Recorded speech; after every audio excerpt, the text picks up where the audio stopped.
Liberté de presse bâillonnée, journalistes poursuivis, condamnés à la prison ou en silence, des chaînes censurées. C'est ce qui a fait que l'Algérie a perdu 5 places au classement de la liberté de la presse cette année par rapport à la précédente. Le pays est donc à la 134e place selon Reporters sans frontières.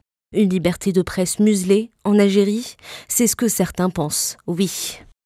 Non, il n'y a pas de liberté en Algérie de presse, que ce soit écrit ou oral.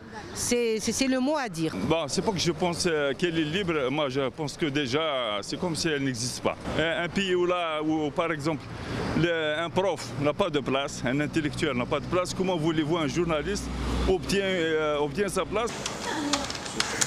Pour d'autres, cette liberté est partiellement, voire totalement garantie en Algérie, comme en témoignent ces passants.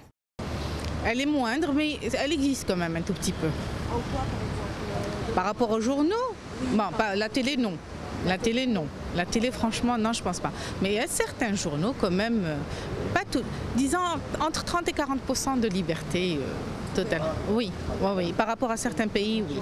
Il y en a d'autres.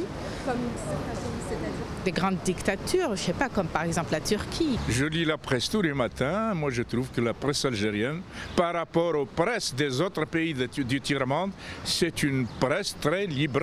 Je pense que la presse algérienne est très critique. Et cela dit, quand on lit les journaux, vraiment, moi, de mon point de vue, on voit de tout, on lit de tout. Donc, il y a réellement une liberté de la presse. Liberté de presse parce qu'en fait il y a des sites sur Internet. Oui, bien sûr. Bon, pour la presse en ligne, il y a une liberté de presse. Beaucoup se sont abstenus à ce sujet et se sont refusés de s'exprimer devant la caméra à défaut de sortir du sujet.